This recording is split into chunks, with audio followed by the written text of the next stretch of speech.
Hindi pa. Ayan, umpisahan na po ako. Sinumbong ko nga po kay agad Sir. Just in case po na mas cover lang po ang Dahil nasa. na po dati nakakawa sa sumali. Relax po, huwag pong pipigilan. Dito lang po, ilong lang po sa iyo.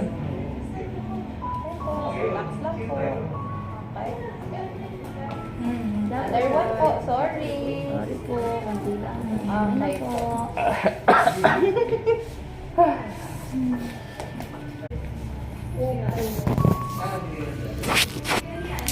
Yan.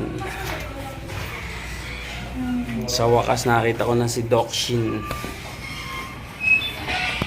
Yan po yung pamangkin ko, pumipilap na.